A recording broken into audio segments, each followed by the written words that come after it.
Chères Guadeloupéennes, chers Guadeloupéens, chères Saint-Martinoises, chers Saint-Martinois, chers Saint-Barth, j'adresse à chacune et à chacun d'entre vous mes vœux les plus sincères de bonne et heureuse année 2015. J'ai naturellement une pensée plus particulière pour celles et ceux qui souffrent ou qui ont connu une année 2014 difficile. Il y a un mois, je m'installais avec fierté et bonheur en qualité de préfet de la région Guadeloupe et représentant de l'État dans les collectivités de Saint-Barthélemy et Saint-Martin. Je continue d'être animé par ces mêmes sentiments et je tiens à vous remercier pour l'accueil que vous m'avez réservé lors de mon arrivée. Nous sommes confrontés à des problèmes de sécurité, de chômage, de cohésion sociale. En même temps, nous devons préparer l'avenir de l'archipel, faire en sorte que nos enfants puissent y vivre et y travailler, faire en sorte qu'il reste le phare qu'il est aujourd'hui dans la Caraïbe. L'année 2014 a été une année difficile, d'abord en matière de sécurité. Certains d'entre vous ont été victimes d'agressions physiques ou de cambriolages. Sachez que les services de police et de gendarmerie, sous mon autorité, développent toute l'activité nécessaire et mettent toute leur énergie et leurs compétences pour faire reculer la délinquance. J'en prends l'engagement aujourd'hui devant vous, tout sera fait pour retrouver un niveau de sécurité favorable au développement économique de l'archipel, favorable à une meilleure qualité de vie de ses habitants, favorable au vouloir vivre ensemble. Trop de familles ont aussi été cruellement touchées par la mort d'un proche sur les routes en 2014. C'est inacceptable. Nous ne pouvons tolérer sans réagir les drames trop nombreux qui surviennent sur l'archipel. Nous devons changer nos comportements, ne pas nous mettre en danger.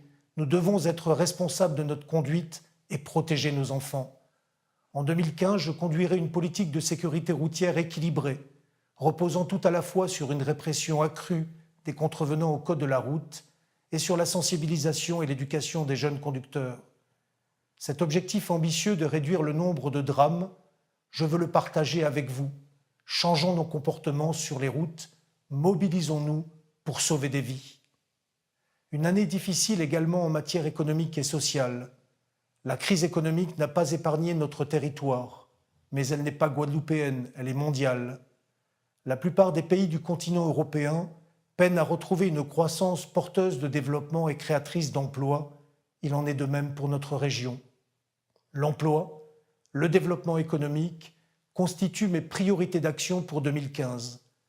Nous veillerons à accompagner les entreprises autant que nous le pourrons et nous mettrons tout en œuvre pour préserver les emplois. Le président de la République a réaffirmé devant tous les Français la nécessité de la réforme, la nécessité de la mobilisation. C'est dans cet esprit qu'il nous faut tous ensemble continuer à travailler pour entrevoir, je l'espère, dès 2015, les résultats de nos efforts.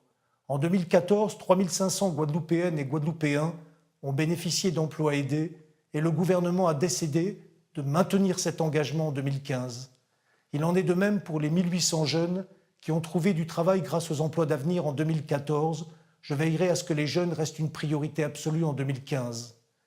Malgré les difficultés auxquelles nous avons été confrontés en 2014, en matière de sécurité, en matière de développement économique, en matière de chômage, nous préparons dès aujourd'hui l'avenir de la Guadeloupe, les grandes réalisations indispensables à son développement et au bien-être quotidien des populations.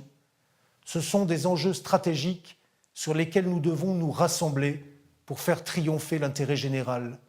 Les infrastructures, les transports, l'agriculture, l'environnement, le logement et l'urbanisme seront des sujets fondamentaux en 2015.